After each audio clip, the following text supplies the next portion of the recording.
दोस्तों, पीएम मोदी के बारे में बहुत लोग कहते हैं कि राजनीति की दुनिया में उनसे बड़ा कलाकार, उनसे बड़ा अभिनेता नहीं है।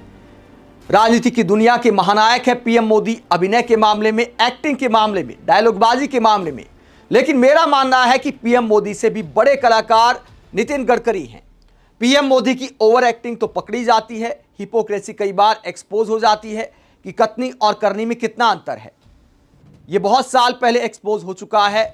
बहुत सारे लोगों ने जिन्होंने वोट किया था पीएम मोदी को, उनकी आंखें भी खुली हैं, जिनकी आंखों पर मोतियाबिंद की बीमारी का असर नहीं है। लेकिन नितिन गडकरी के सहज अभिनय को पकड़ने में कई साल लग गए, लंबा अंतराल लग गया। चाहे सरकार से सवाल करने वाले पत्रकार हो या विपक्षी नेता हो, वो भी नितिन गडकरी के काम की तारीफ करते आए हैं, उन्हें एक सच्चा नेता मानते आए हैं। लेकिन ये सारा पीआर अब धराशायी हो रहा है जब पेट्रोल में इथेनॉल के मुद्दे पर नितिन गडकरी जिस तरह के बयान दे रहे हैं, जिस तरह की भाषणबाजी कर रहे हैं। और यह अभिनय तब आसान और हो जाता है जब टीवी के इंटरव्यू में सामने वाले एंकर काउंटर सवाल नहीं करते। पहली बार किसी मोदी सरकार के मंत्री को ऐसे काउंटर सवालों का सामना करना पड़ा है और सारा मैजिक छाती ठोक कर बोलना हवा हो गया, सारी हवा निकल गई जब मेघा प्रसाद ने कमाल के काउंटर सवाल किए और इथेनॉल के मुद्दे पर जनता की तरफ से जिम्मेदारी लेते हुए अपनी गाड़ी का हाल बताया तो मंत्री जी के पास बोलने को कुछ नहीं था, क्योंकि तमाम इंटरव्यू में एक ही तो पैड डायलॉग था कि एक आदमी तो सामने आए।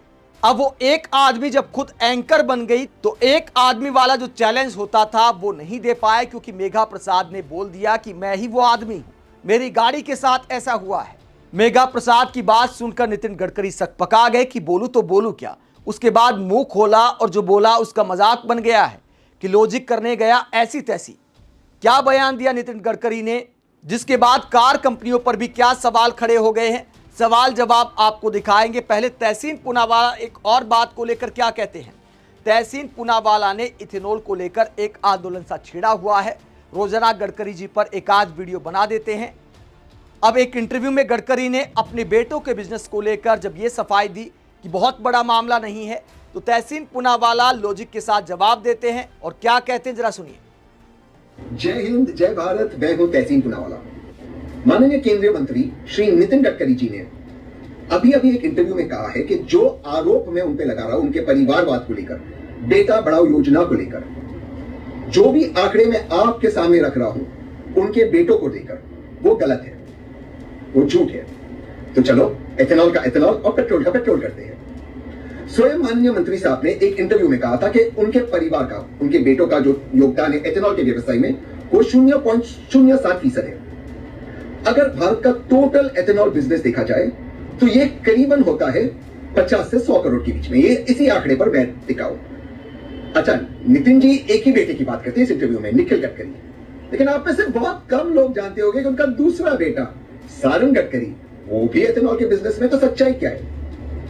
खुद 2018 में नितिन गडकरी जी ने कहा था कि उनके बेटों का बिजनेस 1100 करोड़ का है। कितना? 1100 करोड़, ये नितिन गडकरी जी ने कहा था। नितिन गडकरी जी के बेटों की फैक्ट्री, एथेनॉल फैक्ट्री का शेयर प्राइस एक का करीबन 300 रुपया है वर्तमान में, और दूसरा जो सेन एग्रो इंडस्ट्री थे जिसके बारे में नितिन गडकरी जी बात करते, वो वर्तमान में करीबन 1500 रुपए है। उनकी कंपनी को बहुत ज्यादा टर्नओवर का लाभ हुआ जब माननीय मंत्री नितिन गडकरी जी ने इस चीज का ऐलान किया कि अब एथेनॉल 100% बनाया जाएगा। तो फिर क्या उनको सार्वजनिक मंच पर आकर सारे अपने बेटों के दस्तावेज आप पब्लिक के सामने रखकर हमें नहीं बताना चाहिए कि उनका टोटल एथेनॉल का व्यवसाय क्या है? तो तहसीन पूनावाला नितिन गडकरी के बेटों के बिजनेस की जानकारी देते हैं और चैलेंज करते हैं कि अपने बेटों के बिजनेस की पूरी जानकारी पब्लिक डोमेन में डाली जाए। कितने करोड़ का बिजनेस है, अपनी सहूलत के मुताबिक प्रतिशत में बताना आसान हो जाता है, आंकड़ों में बताना चाहिए ताकि देश के सामने पूरी पिक्चर जाए।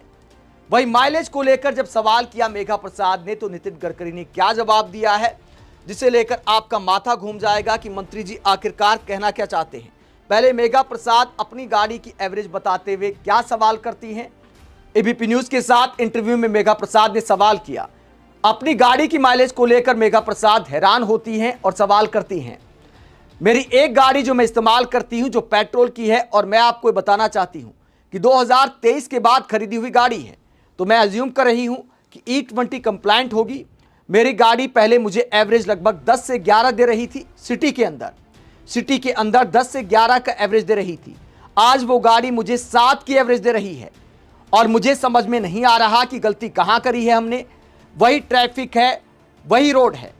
अगर दोस्तों 10-11 एवरेज जो गाड़ी देती है, अगर वो 7 पर आ जाती है तो आप समझ सकते हैं कि 30% से भी ज्यादा का ये डाउन होना है। 30% से भी ज्यादा मेघा प्रसाद की गाड़ी की माइलेज कम हो जाती है अगर साधारण इंसान के गणित की बात करें। लेकिन नितिन गडकरी का गणित कहीं और से आता है, हमारा आपका कहीं और से आता है। जब मेघा प्रसाद ये सवाल करती हैं कि मेरी एवरेज 11 से घटकर 7 पर आ गई तो मंत्री जी क्या कहते हैं? मंत्री जी कहते हैं आपने एवरेज कैसे चेक किया? उसके बाद मेघा प्रसाद बताती हैं कि ड्राइवर ने एवरेज देखकर बताया है। उसके बाद गडकरी जी क्या जवाब देते हैं? वो कहते हैं आप कोई भी बात करनी है तो पूरी उसकी जानकारी ले। आपकी गाड़ी का इंश्योरेंस है, गाड़ी को कंपनी की गारंटी है, उसमें कोई फर्क नहीं है इथेनॉल डालने से।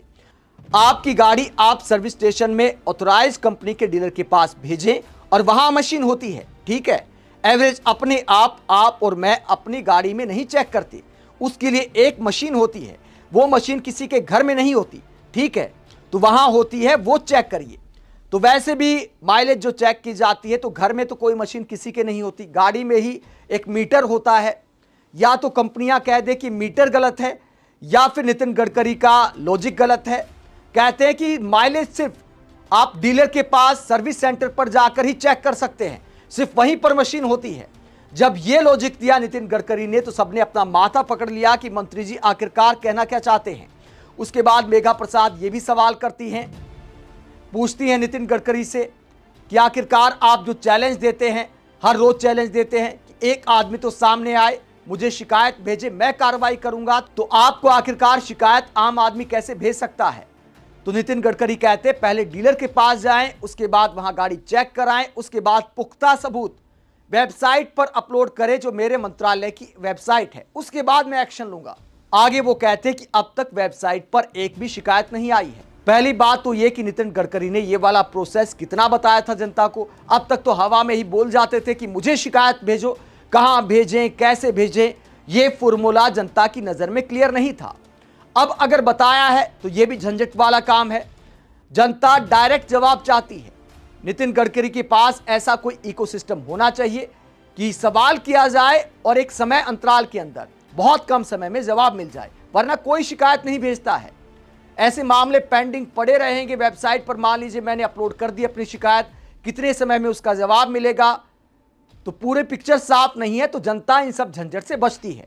अगर किसी की गाड़ी खराब हुई है, किसी की बाइक में दिक्कत है, वो अपनी ठीक कराता है, चाहे सर्विस सेंटर पर कराए, चाहे लोकल किसी मैकेनिक के पास कराए, उसके बाद अपने काम धंधे पर चला जाता है। किसी के पास इन सारे झंझट के लिए टाइम नहीं होता कि वेबसाइट पर अपलोड करें, उसके बाद जवाब मिलेगा नहीं मिलेगा। तो बिना गारंटी के जनता इन सब झंझट से बचती है। इसीलिए अब तक वेबसाइट पर कोई शिकायत नितिन गडकरी के पास नहीं पहुंची। लेकिन जो माइलेज वाला लॉजिक दिया नितिन गडकरी ने, तो उसे लेकर पब्लिक क्या कहती है? पब्लिक कहती है कि माइलेज निकालने के लिए अब डीलर के पास ही जाना पड़ेगा। यानी हमने बचपन से जो गणित की पढ़ाई की अब व्यर्थ गई। पढ़ाई पर किया गया खर्च इथेनॉल में मिल गया। अब तो बाइक में भी माइलेज शो होता है, नहीं तो एक ट्रिप बटन होता है, उसके सहारे भी माइलेज स्पष्ट पता कर सकते हैं। मगर गडकरी जी नहीं मानेंगे। आगे पब्लिक क्या कहती है? कुछ दिन बाद ये नार्को टेस्ट कराकर उसका रिपोर्ट लेकर घूमेंगे, लोगों से बोलेंगे कि मैं जो बोल रहा हूं उस पर विश्वास कीजिए, ये मैं नहीं, मेरे नार्को टेस्ट का रिपोर्ट बोल रहा है। लेकिन लोग उस नार्को टेस्ट को फर्जी मानकर इनको रास्ता दिखा देंगे।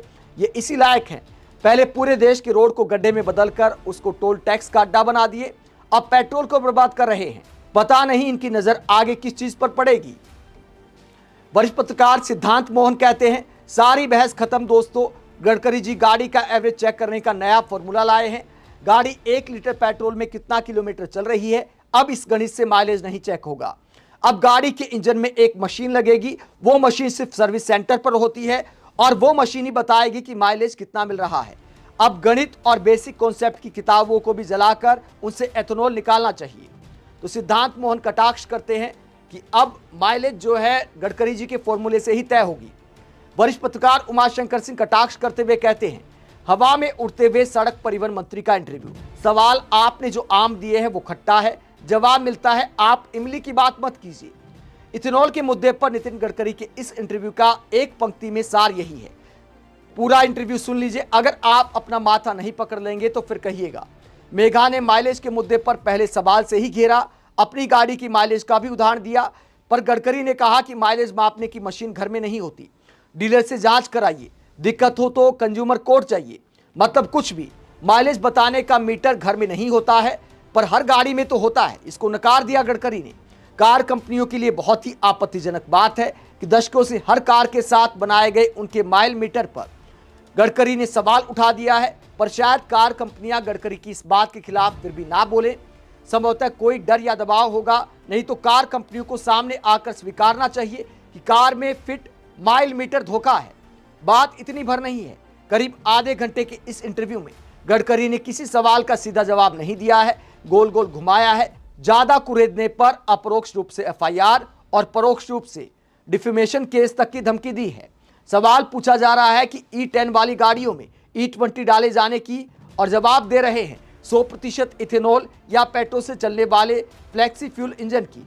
इथेनॉल के बाद अब पेट्रोल सस्ता क्यों नहीं हुआ? जवाब आए बाएं साए। जब एक सवाल का जवाब ना सूझा तो पेट्रोलियम मिनिस्ट्री पर बात टाल दी। इस पूरे इंटरव्यू पर एक रिसर्च पेपर लिखा जा सकता है। रिसर्च पेपर इस बात पर कि जब तर्क और तथ्य ना पेश कर पा रहे हो तो अपनी जिद को सही साबित करने के लिए इंटरव्यू नहीं देना चाहिए। बहुत लंबा लिखा जा सकता है, लेकिन निचोड़ यह है कि अगर प्रधानमंत्री नरेंद्र मोदी अपने मंत्री नितिन गडकरी की इन तमाम बातों को सुनने के बाद भी इन पर समुचित नीतिगत कार्रवाई नहीं करते हैं तो फिर समझ लीजिए कि ईश्वर नहीं, अब इथेनॉल ही सबका मालिक है। तो वरिष्ठ पत्रकार उमाशंकर सिंह कहते हैं कि सवाल अगर रामायण के किए गए तो जवाब महाभारत वाले दिए हैं नितिन गडकरी ने। पीएम मोदी से कार्रवाई की मांग करते हैं।